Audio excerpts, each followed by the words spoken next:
Hello मित्रों, आप सभी का स्वागत है हमारे यूट्यूब चैनल मन भावन कहानियाँ में। हमारी आज की कहानी है लालच और इच्छा। किसी ने सच ही कहा है कि इच्छाएं किसी की कभी पूरी नहीं होती और संकल्प किसी के अधूरे नहीं रहते। बहुत समय पहले की बात है, एक गांव में एक पत्थर तोड़ने वाला मजदूर रहता था। वह बड़ी बड़ी चट्टानें तोड़कर उनकी सिल्लियाँ बनाकर बेचता था। वह अपने काम को पूरी तरीके से मेहनत से करता था और वह इस काम में खुश था और संतुष्ट था। पिछले कुछ दिनों से वह एक विशाल चट्टान को तोड़ रहा था। उस चट्टान में एक पुण्यात्मा रहती थी। उसे लोगों को समृद्ध और शक्तिशाली बनाने की विशेष शक्ति प्राप्त थी। पत्थर तोड़ने वाला मजदूर चट्टान तोड़ने के लिए रोज वहां आता, लेकिन वह इस बात से बिल्कुल बेखबर था कि इस चट्टान में कोई आत्मा रहती है। एक दिन मजदूर एक अमीर व्यक्ति के घर पत्थर की सिल्लियां देने के लिए गया तो उस व्यक्ति की धन संपन्नता को देखकर मजदूर को उससे ईर्ष्या होने लगी। उसने सोचा, मेरा भी कोई जीवन है, पूरे दिन चट्टान तोड़ता रहता हूँ और तब जाकर 2 पैसे कमाता हूँ। असली जीवन तो इस व्यक्ति का है, क्या ठाट बाट है इसके, और कितनी भव्यता वाला जीवन जीता है ये। अगले दिन जब वह मजदूर चट्टान तोड़ने गया तब भी वह उसी अमीर व्यक्ति के बारे में सोच रहा था और काम करते करते अचानक उसके मन में विचार आया कि काश मैं भी अमीर हो जाता और आराम से सुख सुविधा युक्त जीवन बिताता। मजदूर के मन का विचार जानकर चट्टान में रहने वाली आत्मा बोली, अवश्य जाओ, तुम्हारी ये इच्छा पूर्ण हुई। पत्थर तोड़ने वाले मजदूर को जैसे ही उस आत्मा की आवाज़ सुनाई दी, उसने इधर उधर देखा और उसे कहीं कोई दिखाई नहीं दिया। वह इसे अपना भ्रम मानकर अपने काम में लग गया। शाम को जब वह अपने घर पहुंचा तो ये देखकर उसके आश्चर्य का ठिकाना नहीं। उसकी झोंपड़ी की जगह एक आलीशान घर बना हुआ था। घर के अंदर सुख सुविधा का सारा सामान मौजूद था। यह देखकर तो वह खुशी से नाचने लगा। उस दिन के बाद से वह एक आरामदायक जीवन जीने लगा। एक दिन वह मजदूर अपने घर की खिड़की के बाहर देख रहा था कि तभी उसने देखा कि वहां से एक राजकुमार गुजर रहा था। राजकुमार शान से एक भव्य रथ पर बैठा हुआ था और उसके साथ साथ कई सारे दास दासियां उसकी आवश्यकता का सामान लेकर चल रहे थे। राजकुमार को देखकर पत्थर तोड़ने वाले मजदूर ने सोचा, काश मैं भी राजकुमार होता तो मेरे आगे पीछे भी नौकर चाकर घूमते रहते, मुझे कोई भी काम करना नहीं पड़ता। उसने इतना सोचा ही था कि आत्मा ने उसकी इच्छा भी पूरी कर दी और पलक झपकते ही वह राजकुमार बन गया। उसके घर की जगह भव्य महल ने ले ली और सेवक सेविकाएं उसकी खिदमत के लिए आगे पीछे दौड़ने लगी। यह देखकर उसकी खुशी का ठिकाना न रहा। अब वह एक राजकुमार की भांति जीवन जीने लगा।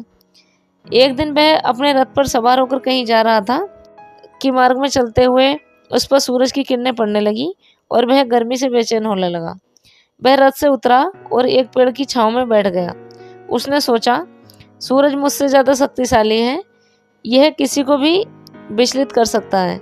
यदि मैं सूरज होता तो कितना अच्छा होता।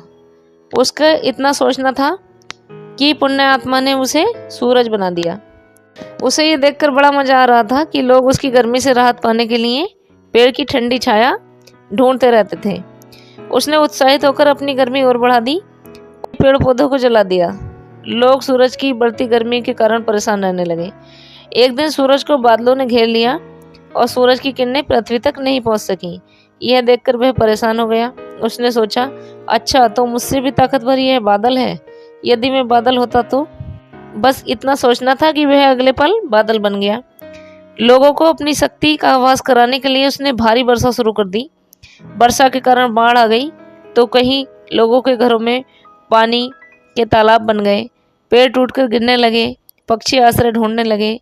अगर वर्षा का असर किसी पर नहीं पड़ा तो वो थी चट्टानें, पर्वत और पहाड़। वे ज्यों के त्यों अपने स्थान पर विराजमान थे।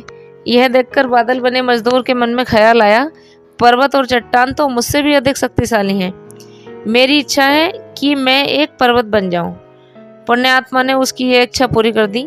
पुण्यात्मा यह बात भली भांति समझती थी कि मानवीय इच्छाओं का कभी अंत नहीं होता, तो फिर पत्थर काटने वाले की इच्छाएं कैसे तृप्त हो जाती। अब वह मजदूर पृथ्वी पर एक विशाल पर्वत के रूप में स्थित हो गया। उसे अपनी ताकत व सामर्थ्य पर बहुत घमंड हो गया था। उसने सोचा, पूरे संसार में अब मेरे समान शक्तिशाली कोई दूसरा नहीं है। एक दिन जब वह अन्य पर्वतों से अपनी प्रशंसा कर रहा था कि तभी उसे एक पत्थर तोड़ने वाला मजदूर अपनी तरफ आता हुआ दिखाई दिया। वह मजदूर चट्टान पर चढ़ गया और अपने हथौड़े से उस पर यथाशक्ति प्रहार करने लगा। अब तो पर्वत डर के मारे थर-थर कांपने लगा। उसे लगा कि अब उसका जीवन खतरे में है। उसने कांपते हुए स्वर में कहा, हे भगवान, मुझे पुनः पत्थर तोड़ने वाला ही बना दो। अगले ही पल पत्थर तोड़ने वाले मजदूर के रूप में परिवर्तित हो गया। अपने वास्तविक रूप में आने पर उसे अपनी बेवकूफ़ी पर बड़ा पछतावा हुआ। उसने दोबारा अमीर व्यक्ति और राजकुमार बनने की इच्छा की, परंतु इस बार आत्मा ने उसकी कोई मदद नहीं की। वह फिर से पहले की तरह पत्थर काटकर सिल्लियाँ बनाकर बेचने लगा। उसके लालच ने एक बार फिर उसे वहीं पर ला पटका जहाँ से उसका भाग्य चमका था, पर अपनी अनगिनत लालसाओं के कारण वह अब उन सब सुखों को ना भोग सका। इस कहानी से हमें सीख मिलती है कि हमें अपनी इच्छाओं को, अपनी लालसाओं को एक सीमा तक रखना चाहिए। यदि हम सीमा के बाहर जाएंगे तो अनिष्ट के सिवा कुछ नहीं होगा। आपको हमारी कहानी कैसी लगी कृपया कमेंट्स करके बताएं। राधे राधे।